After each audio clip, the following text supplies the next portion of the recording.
Elo 320, cześć, witajcie, z tej strony Paweł Kozarzewski, witam serdecznie z warszawskiego Wilanowa i zapraszam Was na film, w którym pokażę Wam nowe skrzydło ze stajni Dudek Paragliders, które miało dosłownie dzisiaj swoją premierę. Jest to Nucleon 4. Czwarta generacja Nucleona, mieliśmy zwykłego Nucleona WRC, Nucleona XX, no i teraz jest to Nucleon 4. Co mogę powiedzieć o nowym Nucleonie? Na pewno jest to sportowa paralotnia, na pewno nie jest tak agresywna jak Drifter, Snake XX czy też Warp, ale pozwala nam latać, można powiedzieć już tak wyczynowo trochę. Zresztą postaram się po tej prezentacji naziemnej wystartować dzisiaj i w trakcie lotu poopowiadać Wam, jak to skrzydło zachowuje się w powietrzu, jak skręca, jak działają trymery. Spróbujemy odpuścić niesymetrycznie trymery. To skrzydło jest dostępne w 6 rozmiarach: 18, 20, 22, 24, 26 i 28. Ja dzisiaj będę miał skrzydło w rozmiarze 20, ponieważ można powiedzieć, jest docelowo jakby ten rozmiar dla mnie. Masa startowa Nucleona 4 w rozmiarze 20 to 80-100 kg, natomiast dla zaawansowanych pilotów ta masa startowa może być do 120 kg. Moja masa startowa z tym oto po linii 202, o tym, to jakieś 110 kg. Mamy do wyboru 3 kolorystyki Nucleona 4: Energy, Harmony i Passion. Dzisiaj będę latał w kolorystyce Harmony, niebieski, podoba mi się ten kolor. Mam nadzieję, że w komentarzach napiszecie, jak Wam się podoba design nowego Nucleona 4, bo jest to też zmiana w porównaniu do skrzydeł, które miały inne zigzaki. Mi na początku to skrzydło bardziej zbliżone było do Snake'a 1.2, ale teraz jakby przekonałem się, że jednak różnica jest spora. Otwieramy naszego Nucleona 4, zobaczmy, jak on wygląda, co jest nowego w tym skrzydle, bo gdziekolwiek nie pojawiałem się z Nucleonem 4 i ktoś zauważył, że jest to nowe skrzydło, jak już zgadł, że jest to Nucleon 4, to najważniejsze pytanie, jakiekolwiek było zadawane, to jest, jaka jest różnica między Nucleonem XX a Nucleonem 4. Oczywiście bazą i podstawą jest Nucleon, ale ma pewne udoskonalenia, chociażby takie, że to skrzydło dużo łatwiej wstaje nad głowę. Za dużo nie polatałem na Nucleonie XX, ponieważ moja przygoda zaczęła się od zwykłego Nucleona, później latałem Nucleonem WRC. Nucleonem 4 też dużo polatałem, natomiast XX-em nie za dużo, ale udostępniłem to skrzydło pilotom, którzy latają aktualnie na Nucleonie XX. I pierwsze wrażenia i spostrzeżenia, jakie oni zauważyli, to to, że skrzydło dużo łatwiej wychodzi nad głowę, jest szybsze, ma mniejsze zapotrzebowanie na moc, no i fajniej skręca w porównaniu od Nucleona XX. Popatrzmy, jak wyglądają taśmy, jak wygląda design tego skrzydła. Otwórzmy naszą 20.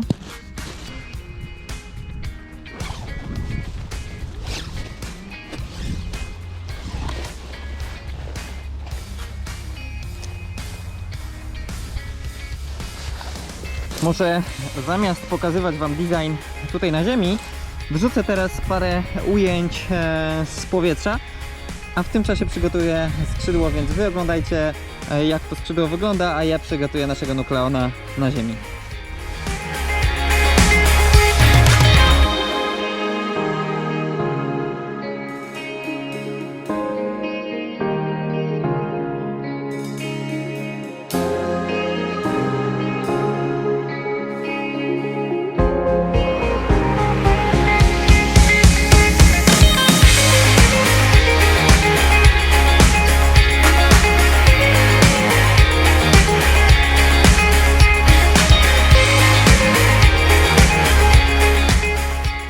W czasie, kiedy Wy obejrzeliście parę ujęć z powietrza, ja przygotowałem naszego Nucleona 4 na ziemi. Jak tutaj możecie zobaczyć, kilka tych komór, a dokładniej raz, 2, 3, 4, 5, 6, 7, 8. 8 komór jest zaszyte, więc całkiem sporo. W skrzydle znajduje się również Sharknose. To już kolejne skrzydło ze stajni Dudek Paragliders, w którym zawitał Sharknose, podobnie jak Drifter, Hadron 3 i pozostałe skrzydła wyczynowe, na przykład Snake XX albo Warp. To tyle, jeśli chodzi o bryłę. Nie będziemy się skupiać na bryle. Sharknose, 8 komór, które są zaszyte. Skupmy się na taśmach nowego Nucleona 4, które nie są jakieś bardzo skomplikowane. To skrzydło posiada taśmy rzędu A, oczywiście obszyte na czerwono, tak jak większość producentów, którzy zawarli porozumienie, aby te taśmy A były w kolorystyce czerwonej. Bloczki w tym skrzydle to rollstany w rozmiarze 20, jest ich w sumie 4. Te rollstany są naprawdę super, ponieważ bardzo płynnie działa speed i ta siła na tym speedzie nie jest jakaś wielka, więc można bez problemu jedną nogą wciskać tego speeda. Skrzydło posiada sterowanie 2D, pełne 2D, oczywiście linka centropłata idzie przez bloczek, tutaj ten, natomiast stabila jest na zewnątrz i tutaj dalej idąc tą linką stabila mamy czerwoną linkę, która jest dowiązana, a ta czerwona linka odpowiada nam za sterowanie na pełnych prędkościach. Jest to mała sterówka TST. Uchwyty są zwykłe, jest tutaj ta żyłka taka wzmocniona, nie jest to już ten plastikowy pałąk. Według mnie fajniejsza jest ta sterówka. Co oprócz tego, skrzydło nie posiada systemu Power Attack, ale to też jest nowość. W skrzydle tym, podobnie jak w Drifterze i Hadronie 3, można korzystać z belki speeda w pełnym zakresie trymerów, nawet gdy te trymery są zaciągnięte. To tyle jeśli chodzi o taśmę. Warto jeszcze dodać, że w skrzydle tym również znajduje się system TA, Torque Effect Adjuster, który znajduje się tutaj. Można ten system oczywiście dezaktywować, czyli usunąć, bądź przemienić na drugą stronę. I akurat mój po linii 202 skręca mnie w trakcie lotu w lewą stronę, więc TA założone jest na prawej stronie. Jeżeli na przykład latacie na mosterze i wasz silnik skręca was w prawo, to wtedy oczywiście na lewej taśmie należy założyć ten system TA, czyli Torque Effect Adjuster.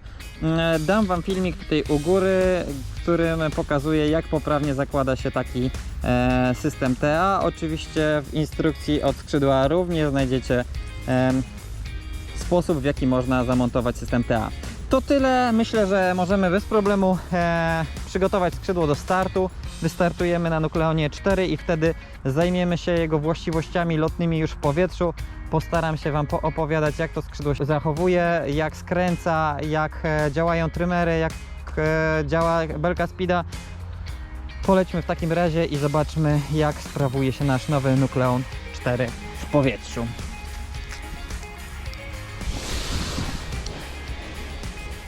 Pięknie wyszedł nad głowę.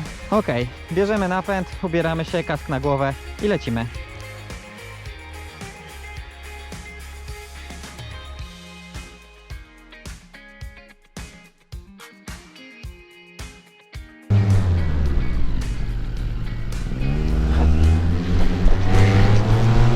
Skrzydło fajnie. Po wyjściu nad głowę od razu czuję, jak zaczyna mnie zabierać. To naprawdę fajne w tym Nucleonie. Ok. Zacznijmy nasze testy. Sprawdźmy na początku, czy skrzydło leci prosto, czy skręca w którąś stronę. Przypomnę tylko, że mam system TA na mojej prawej stronie. Jest to ta linka, która niweluje efekt skręcający. Ok, skrzydło leci prosto, nie muszę w żaden sposób kontrolować lotu sterówką. Sprawdźmy teraz, czy ciałem będę mógł wykonać zakręt. W prawą stronę najpierw przekładam ciało na prawą stronę, noga, skrzydło bez problemu wykonuje zakręt w prawo i zaraz zrobimy zakręt w lewą stronę. Zobaczymy, czy w lewą stronę równie łatwo będzie zakręcał. Powinien, ponieważ ten napęd skręca mnie w lewą. Przekładamy ciało.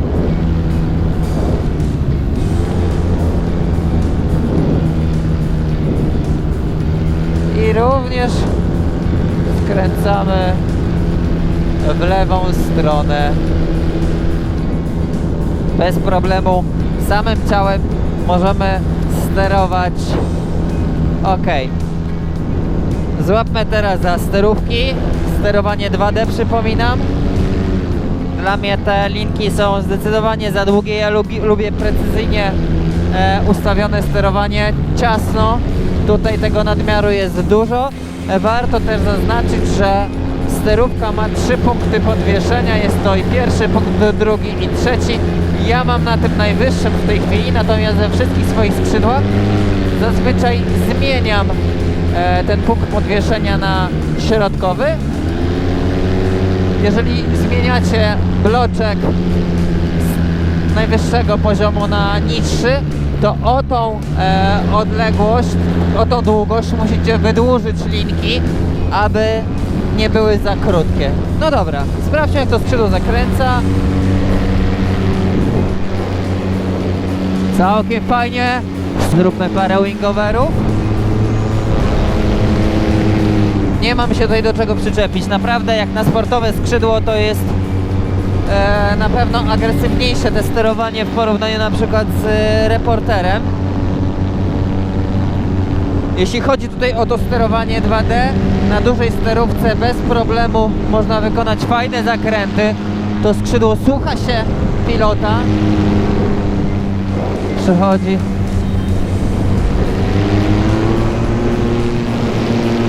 Jak widzicie, fajnie chodzi za ręką.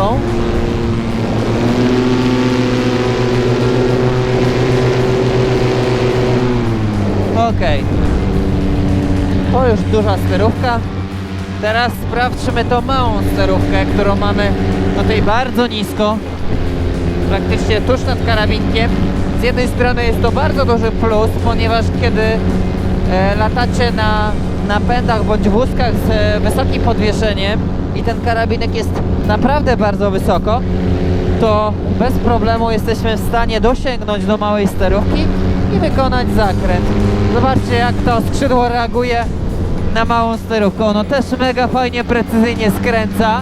Jesteśmy teraz w konfiguracji zaciągnięty trymer, a naprawdę super reaguje. To kolejny z plusów tego skrzydła. Ta linka od TST idzie nam, jak widzicie, tutaj do linki i ciągniemy sam stabil.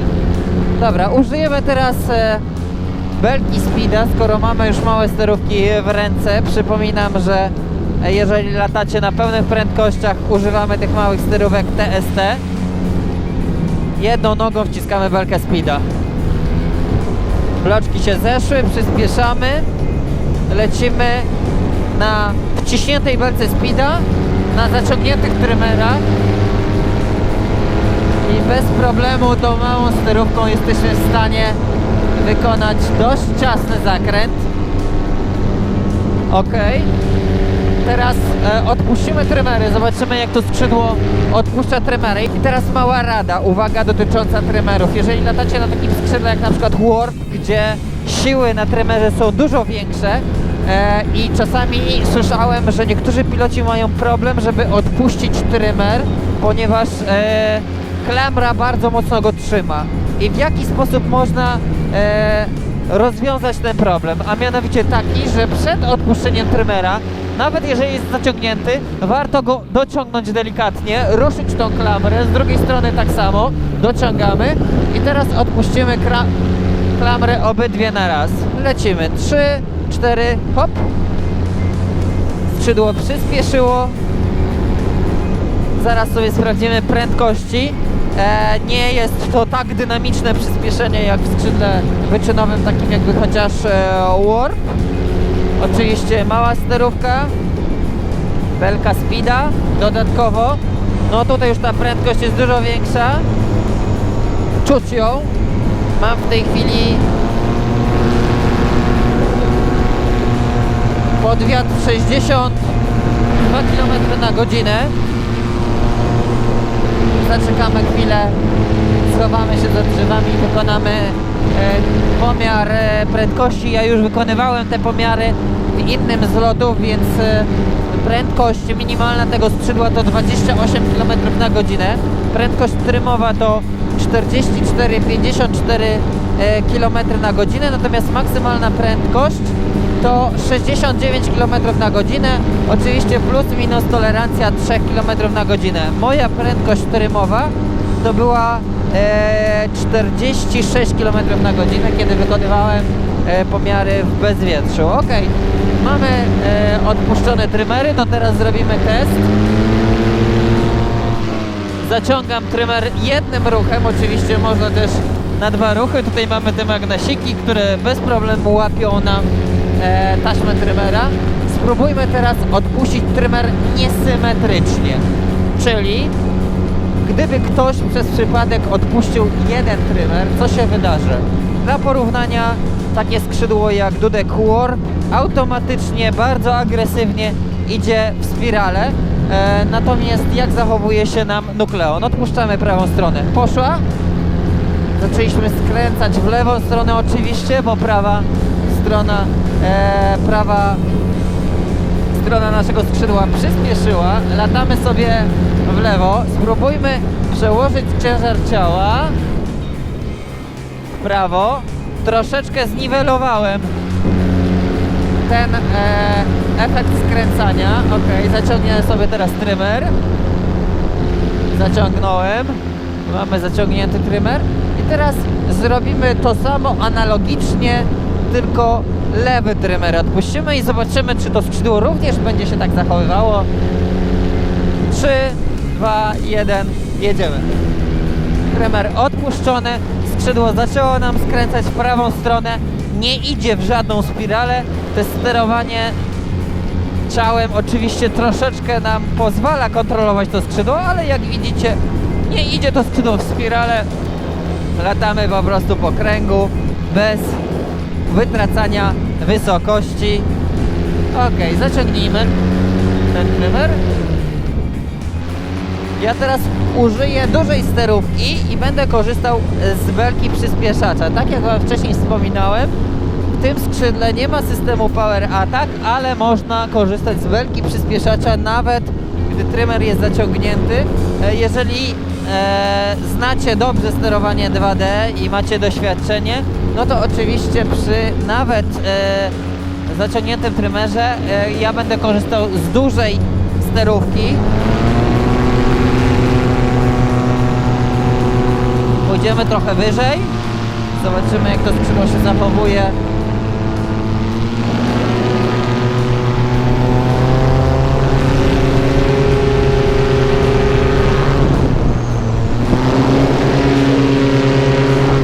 Super ostro zakręca jak na takiego sportowego Nukleona. Ok, pójdę troszeczkę wyżej, zobaczę czy można nim zrobić na przykład takiego power loopa. Dzień nam się kończy, więc dużo czasu na te pomiary nie mamy, ale później polecimy i wykonamy pomiar prędkości. Ja tutaj mam 2 urządzenia, 2 GPS-y i zobaczymy, jakimi prędkościami będziemy latać na 20. Przypominam, masa startowa około 50 kg. Dałem 5 litrów paliwa.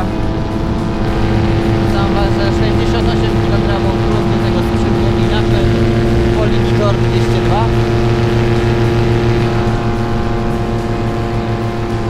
Ok, 80 metrów i zobaczmy, czy takie skrzydło jest na tyle agresywne, abyśmy na przykład mogli wykonać jakiś agresywny manewr typu power loop. No to pójdziemy pod wiatr na speedzie, ja go trochę rozbujam, bo to 20 metrów, więc potrzebujemy trochę techniki. Wciskamy belkę speeda.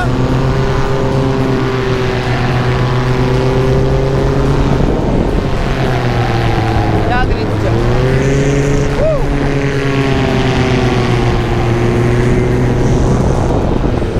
Daję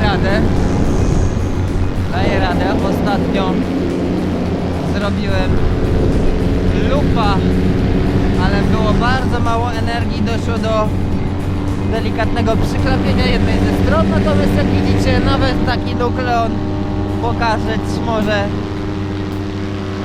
pazur i super fajnie zakręca. Zobaczmy, czy za tą flagą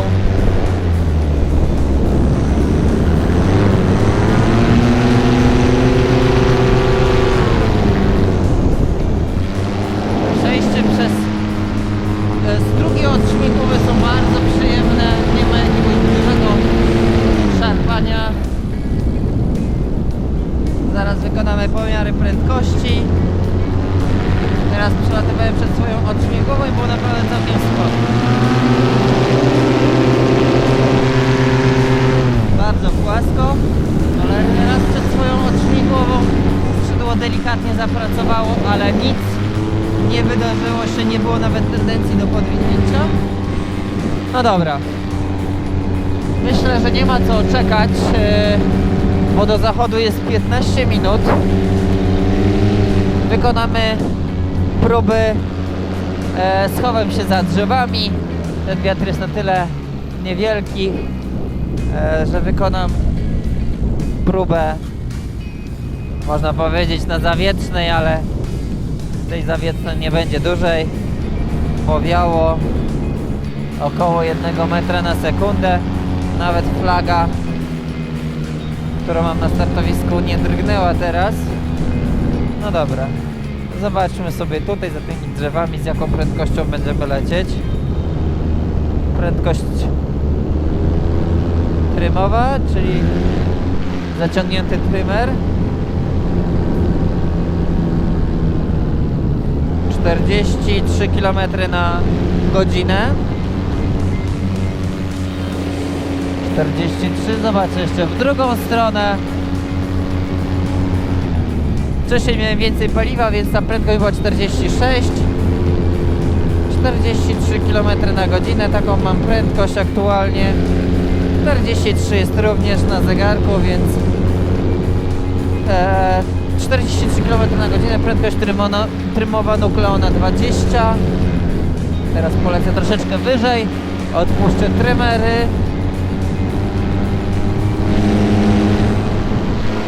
Trymery odpuszczone na maksa. Małą sterówką będę sterował. Jedno co zauważyłem, to dla mnie system TA tutaj w tym skrzydle jest niepotrzebny, ponieważ na pełnej prędkości ja bardziej skręcam w prawo, a nie w lewo, tak jak mój silnik powinien. No i dobra, lecimy prędkość teraz na odpuszczonych trymerach. 54 km na godzinę. 53.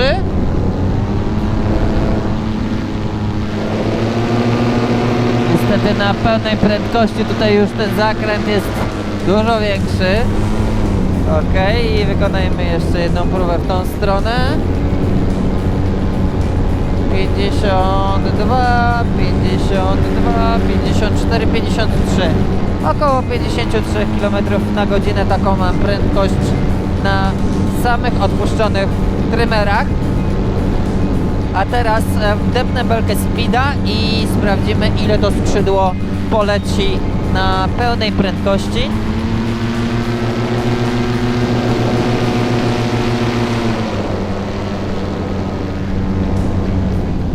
Ok, przelecę tylko tutaj nad tymi drzewami i sprawdzamy full prędkość.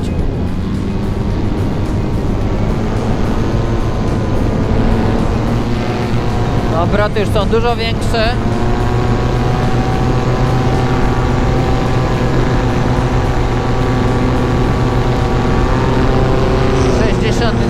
km na godzinę było. Wylecę może tutaj w tą drugą stronę, polecimy nad większą przestrzenią. Może trochę będzie nas wiatr jednak lekko dopychał. I sprawdźmy teraz. 67.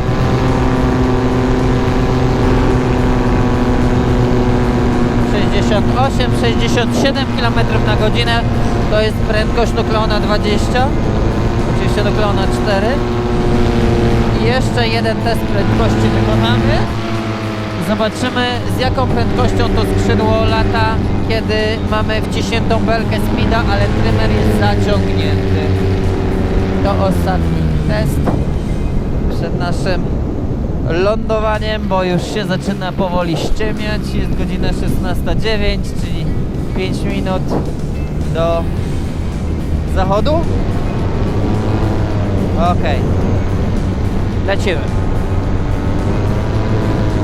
56, 57 na zegarku z GPS-em, 55, 57.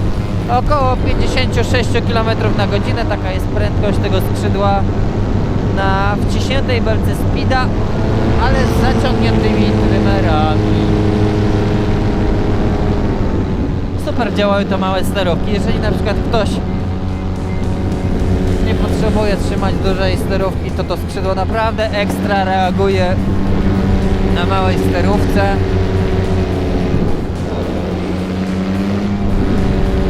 Okej.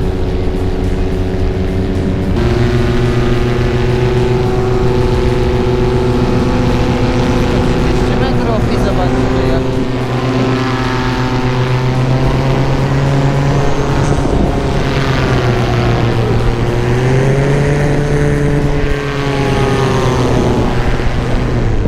ten lub nie jest taki płaski jak w przypadku małego dynamicznego skrzydła, ale jeżeli ktoś chce tutaj poszaleć, to taki nukleon myślę, że da dużo satysfakcji i radości. No i teraz jak już praktycznie większość rzeczy sprawdziliśmy, Do sprawdzenia zostały nam jeszcze dwie rzeczy. Pierwsza rzecz to lot po prostej, tak jak wykonujemy przelot, to skrzydło nie wpada w wahadło, nie ma tendencji do bujania się.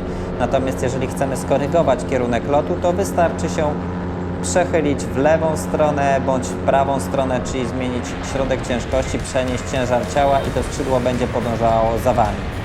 Kolejna rzecz, którą na koniec chciałbym sprawdzić, to tak zwane uszy. Uszy zakładamy przez pociągnięcie za linki A', dwie naraz symetrycznie, uszy chodzą bardzo lekko, skrzydło leci prosto. Oczywiście jeśli chcecie skorygować kierunek lotu, to wystarczy przenieść ciężar ciała na daną stronę, natomiast te uszy same nie wychodzą, więc musimy im pomóc przez pociągnięcie za sterówkę. Wystarczy złapać za linkę centropłata, pociągnąć delikatnie, aby zwiększyć ciśnienie w skrzydle i one bez problemu otworzą się, tak jak widzicie na filmie. co ja bym w tym skrzydle zmienił? Na pewno bym przeniósł sterowanie, ten bloczek na niżej. Poza tym speed działa lekko jedną nogą, bez problemu jesteśmy w stanie wcisnąć tą belkę speeda na maksa i teraz zgasimy silnik, podejdziemy do lądowania, zobaczymy jak to skrzydło wyląduje. Mamy wiatr południowy, rękaw praktycznie się nie rusza. Spróbujemy wylądować w miarę blisko samochodu na łące.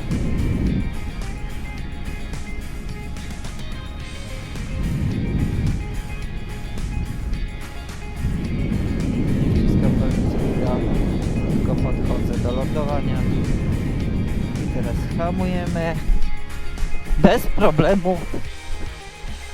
Skrzydło przyjemnie wylądowało. Pyk, odkładamy. No i to by było na tyle z naszego testu Nucleona 4 w rozmiarze 20 i kolorystyce Harmony. Mam nadzieję, że Wam się podobało. Jeśli macie jakiekolwiek pytania dotyczące tego Nucleona bądź jakiegoś innego skrzydła, to możecie je zadać w komentarzach pod tym filmem, bądź możecie mnie znaleźć na social mediach takich jak Facebook, Instagram albo YouTube. Dziękuję Wam pięknie za ten wspólny lot. No i zapraszam ponownie. Pozdrawiam. Cześć. No siemanko, nie byłbym sobą, gdybym nie dodał czegoś na koniec i w tym przypadku będzie tak samo. Muszę podzielić się z Wami pewną informacją. Ten materiał, który przed chwilą obejrzeliście, powstawał jesienią 2020 w okolicach września. Ja miałem do dyspozycji 2 Nukleony 20 i 24 do produkcji filmu promocyjnego, który mam nadzieję, że też obejrzeliście i Wam się podobał. Ale w trakcie lotów nie tylko ja latałem na tych skrzydłach, ale też inni piloci, ci, którzy latają na przykład na Nukleonie XX, i oni zauważyli, że te masy startowe mogą być delikatnie niskie. Stąd faktycznie powstał update tej tabelki, którą mieliście na początku filmu. Ja tam za dużo gadałem o tych masach, więc nie chciałem edytować filmu, żeby dawać tam nową tabelkę.